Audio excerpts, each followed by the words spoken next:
നമ്മളെപ്പോഴും ചെറിയ ചെറിയ കാര്യങ്ങൾക്ക് വലിയ പ്രാധാന്യം കൊടുക്കുന്ന ആളുകളായിരിക്കണം. നമ്മൾ വലിയ വലിയ കാര്യങ്ങളല്ല നഷ്ടപ്പെടുന്നത്, ചെറിയ ചെറിയ ഒരുപാട് കാര്യങ്ങളുണ്ട്, അത് നമുക്ക് നഷ്ടപ്പെടാണ്. ജുമയ്ക്ക് പോകാത്ത ആരും ഇവിടെ ഉണ്ടാവില്ല. എന്നാൽ ജുമയ്ക്ക് പോയിട്ട് തട്ടിൻ്റെ മേലെ കയറി ഇരുന്ന് വർത്താനം പറയാത്ത ആൾക്കാർ വളരെ കുറവായി. മുമ്പ് അങ്ങനെയല്ല, മുമ്പ് ജുമയ്ക്ക് പോകാത്തവരുണ്ട്. പുതിയാപ്പള സൽക്കാരത്തിന് പോകുമ്പോൾ നോൽമ്പ് വിൽക്കാത്തവരുണ്ട് പഴയ കാലത്ത്. പുതിയാപ്പള സൽക്കാരം എന്ന് പറഞ്ഞാൽ പഴയ പുതിയാപ്പള സൽക്കാരം പുതിയാപ്പളി ഓൻ്റെ ചങ്ങായിമാരോ പോവുക. ഇന്നിപ്പോൾ അത് വേണ്ട വെച്ചിട്ട് നമ്മൾ പെരക്കാർ പോകലാക്കിയിട്ടുണ്ട്. ചങ്ങായിമാരെ ഒഴിവാക്കി. കാരണം എന്താ വെച്ചാൽ നോൽമ്പ് വിൽക്കാത്ത വേണ്ട എന്ന് കരുതിയിട്ട് പുതിയാപ്പളി ഓൻ്റെ ചങ്ങായിമാരും പോയാൽ നോൽമ്പ് വിൽക്കാത്തത് കുറേ ഉണ്ട് പഴയ കാലത്ത്. ഇന്ന് നോൽമ്പ് വിൽക്കാത്ത ഒറ്റ ചെറുപ്പക്കാരെ കാണൂല. നോൽമ്പ് വെച്ചിട്ട് നിക്കരിച്ചാത്തവരുണ്ടാവും പഴയ കാലത്ത്, നിക്കരിച്ചിട്ട് നോൽമ്പ് വിൽക്കാത്തവരും ഉണ്ട്. ഇതൊന്നും പുതിയ കാലത്ത് ഉണ്ടാവില്ല. ഇനിയിപ്പോൾ റമദാൻ മാസമാണ് വരുന്നത്.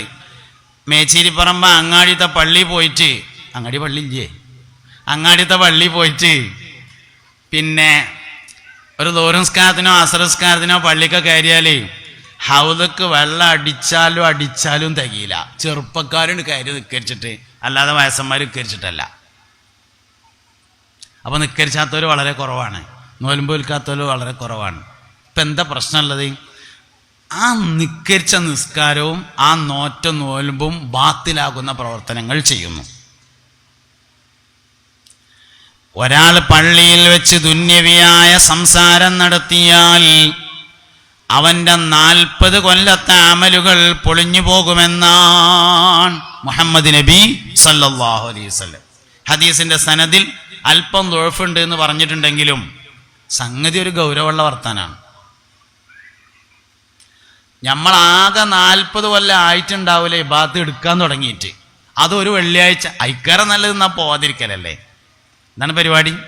അപ്പം നമ്മളെന്ത് ചെയ്യുന്ന വെച്ചാൽ കുറേ കാര്യങ്ങൾ ചെയ്യുന്നു, അത് നമ്മൾ തന്നെ ബാത്തിലാക്കുകയാണ്. 20 കൊല്ലം മുമ്പ് ഹജ്ജിന് പോയി വന്ന വിവരം നാളെ രാവിലെ ചെന്നാലും പറയും. പള്ളി മദ്രസൻ്റെ ബാത്റൂം നേരാക്കാൻ വേണ്ടി പിരിവിന് എന്നതാണ്. അപ്പോൾ കയറി ഇരുന്നാൽ ആദ്യം തുടങ്ങാൻ ഞാനേ അന്ന് ഹജ്ജിന് പോയപ്പോൾ അബൂജാലിൻ്റെ ബാത്റൂമിലാണ് തൂറിയത് എന്നറിയും. വെറുതെ പറയുന്നെ, 20 കൊല്ലം മുമ്പ് പോയ വർത്താനം എപ്പോഴും പറയാൻ എന്താപ്പോൾ കാട്ടുക? അങ്ങനെയൊക്കെ മനുഷ്യൻ ചെയ്യായല്ല ചെയ്തത് ബാത്തിലാക്കുക. ഹജ്ജ് വിശദീകരണങ്ങൾ പ്രധാനപ്പെട്ട പരിപാടിയായിട്ടുണ്ട്. ഇനിയിപ്പോൾ ആൾക്കാർ ഹജ്ജിനൊക്കെ പോണ സമയമായി. 2 കാര്യങ്ങൾ പ്രധാനമായും സൂക്ഷിക്കണം. 1, ഹജ്ജ് ആഘോഷമാക്കി മാറ്റാതിരിക്കണം. 2, ഹജ്ജ് വിശദീകരണ പരിപാടി നിർത്തിവെക്കണം. ഹജ്ജ് വിശദീകരണം എന്ന് പറഞ്ഞാൽ നിങ്ങൾക്ക് മനസ്സിലായോ? ഹജ്ജ് കഴിഞ്ഞ് വന്നിട്ട് അതിങ്ങനെ പറയന്നെ, വിശദീകരിക്കന്നെ. അവിടെ അങ്ങനെ ആ പാലത്തിൻ്റെ കൂടെ അങ്ങനെ പോയിട്ട് മറ്റോടത്ത് കൂടി എങ്ങനെ വന്നിട്ട് അതൊക്കെ അവിടെ പോണ എല്ലാവരും ചെയ്യണതാണ്. പാലത്തിൻ്റെ കൂടെ അങ്ങോട്ടും പിന്നെ അണ്ടർഗ്രൗണ്ടിലേക്ക് ഇങ്ങോട്ടും ഒക്കെ അതൊന്നും അത്ര പറയാൻ മാത്രമൊന്നുമില്ല. തൊള്ളേത്തെ നാവ് അടങ്ങി നിന്നാൽ സംഗതി വളരെ ഉഷാറായി. അപ്പോൾ പഴയ കാലവും പുതിയ കാലവും തമ്മിലുണ്ടായ മാറ്റം, ഇബാദത്തുകൾ കുറേ ഉണ്ട്, പക്ഷെ ചെയ്ത് ഇബാദത്ത് ബാത്തിലൊക്കെയാണ്. ഇതുകൊണ്ടൊക്കെ എന്താ സംഭവിക്കണ അറിയങ്ങൾ? പഴമക്കാരായ ആളുകളോട് ചോദിച്ചറിയാം.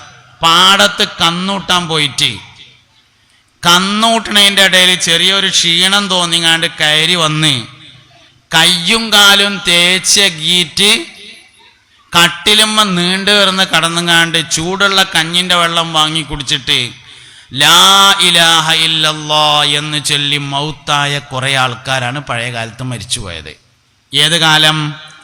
പള്ളിക്കൽ വെള്ളിയാഴ്ച ഖുതുബ തുടങ്ങാൻ 40 ആള് തെകിയായിട്ട് മൊല്ലാക്ക പാടത്തുനിന്ന് വിളിച്ചിരുത്തി കൊണ്ടെന്ന് പള്ളിക്കുളത്തുനിന്ന് കുളിപ്പിച്ച് കള്ളിത്തുണി തിരുമ്പിച്ചിട്ട് 40 തേച്ച് നിക്കരിച്ചിരുന്ന കാലത്ത് ആൾക്കാർ മരിച്ചത് ലാ ഇലാഹ ഇല്ലല്ലാഹ് ചൊല്ലിയിട്ടായിരുന്നു. ഇന്ന് ഈ ഇരിക്കണ നമ്മളെല്ലാവരും ഒരുപാട് മനുഷ്യന്മാർ മരിക്കണ്ടിട്ടില്ലേ? ആരെ ലാ ഇലാഹ ഇല്ലല്ലാഹ് ചൊല്ലിയത്? ഇതൊരു വിഷയമല്ലേ, സംഗതി ഒരു പ്രശ്നമാണല്ലോ. എത്ര ആൾക്കാർ ലാ ഇലാഹ ഇല്ലല്ലാഹ് ചൊല്ലണ നമ്മൾ കണ്ടു, ഒരുപാട് ആൾക്കാർ മരിച്ചനെ നമ്മൾ കണ്ടില്ലേ? ഇതൊരു വിഷയമല്ലേ? മൻ കാന ആഖിറു കലാമിഹി ഖൗലു ലാ ഇലാഹ ഇല്ലല്ലാഹ് ദഖലൽ ജന്ന ഹബീബുനാ റസൂലുള്ളാഹി. ആരുടെയെങ്കിലും അവസാനത്തെ സംസാരം ലാ ഇലാഹ ഇല്ലല്ലാഹ് എന്നായാൽ അവൻ സ്വർഗത്തിൽ കടന്നു. അവസാനത്തെ വാക്ക് ലാ ഇലാഹ ഇല്ലല്ലാഹ് എന്നാക്കിയാൽ എന്നല്ലട്ടോ, ആയാൽ എന്നാണ്. ആക്കാൻ കഴിയൂല, അത് ആകലാണ്.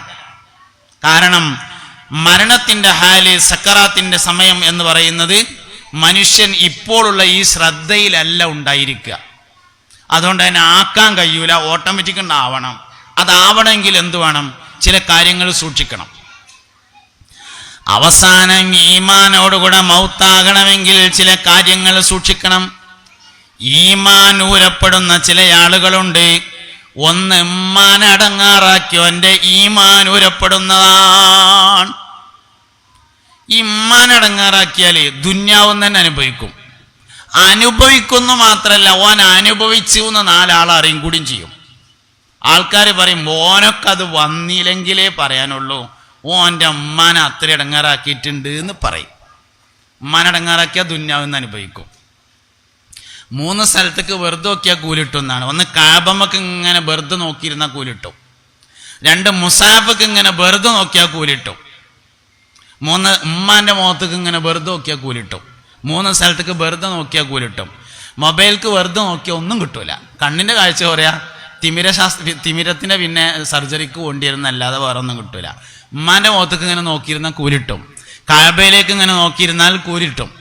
ഓതാൻ അറിയില്ലെങ്കിലും മുസാഫ് മറിച്ചിട്ട് ഇങ്ങനെ വെറുതെ നോക്കിയിരുന്നാൽ കൂലിട്ടും. ഓതാൻ അറിയാത്തവരുണ്ടെങ്കിൽ, പഴയ കാലത്തുണ്ടാവും ഓതാൻ അറിയാത്തവരുണ്ടാവും. വെറുതെ മുസാഫ് മറിച്ചിട്ട് ഇങ്ങനെ നോക്കി, കുറച്ച് കഴിഞ്ഞിട്ട് ഒരു പേജ് മറിച്ച് കണ്ട് അയക്ക് ഇങ്ങനെ നോക്കി വെറുതെ നോക്കിയാൽ കൂലിട്ടും.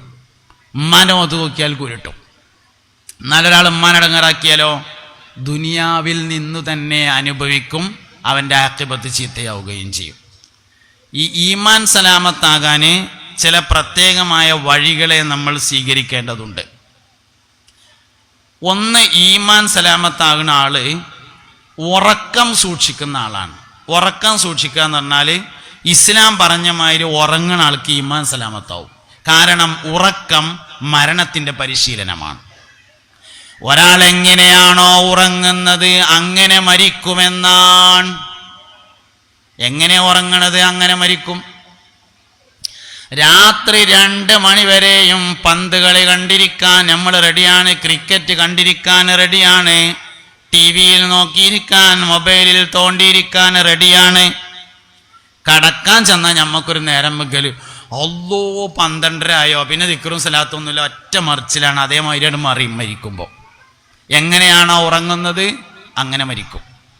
അതുകൊണ്ട് മരിക്കാനുള്ള പരിശീലനം ഒന്ന് ഉറക്കമാണ്. എന്തിനു നേരമില്ലെങ്കിലും ഉറങ്ങാൻ ചെന്ന ഒരു 5 മിനിറ്റ് നേരം ഉണ്ടായേ പറ്റൂ. എന്താ വേണ്ടത്? കയ്യും കാലും നന്നായി കഴുകി വൃത്തിയാക്കണം. കുളിച്ചാൽ വളരെ ഉഷാറായി, ഒളുണ്ടാക്കിയാൽ അതിലേറെ ഉഷാറായി. ഇനി അതൊന്നുമില്ലെങ്കിലും കയ്യും കാലും കഴുകി വൃത്തിയാക്കണം. വിരിപ്പ് നന്നായിട്ട് 3 പ്രാവശ്യം കുടഞ്ഞ് വിരിക്കണം. വിരിച്ചിട്ട വിരിപ്പാണെങ്കിൽ വേറൊരു തുണി എടുത്തിട്ട് 3 പ്രാവശ്യം കൊട്ടണം. വിരിക്കാത്ത വിരിപ്പാണെങ്കിൽ 3 പ്രാവശ്യം കുടഞ്ഞിട്ട് ആയിക്കൊന്ന് വിരിക്കണം. വിരിപ്പ് മടക്കില്ലാതെ നിവർത്തി വിരിക്കണം. എന്നാൽ അധികം ആൾക്കാർക്കും രാവിലെ എഴുന്നേൽക്കുമ്പോൾ ഇതിൽ കൂടി എങ്ങനെ ഇങ്ങോട്ടൊരു വേദന, ഇതിൽ കൂടി എങ്ങനെ ഇവിടുന്ന് ഇങ്ങോട്ടൊരു വേദന. എന്താ കാരണം? വിരിപ്പ് മടങ്ങിയതാണ് കാരണം, വേറെ കാരണമൊന്നുമില്ല. ദണ്ണത്ത് കിടക്കുന്ന ആൾക്കാരുടെ ശരീരം പൊട്ടുന്നു. എന്താ കാരണം? വിരിപ്പ് മടങ്ങുന്നതാണ് കാരണം, വേറെ അതിന് കാരണമൊന്നുമില്ല.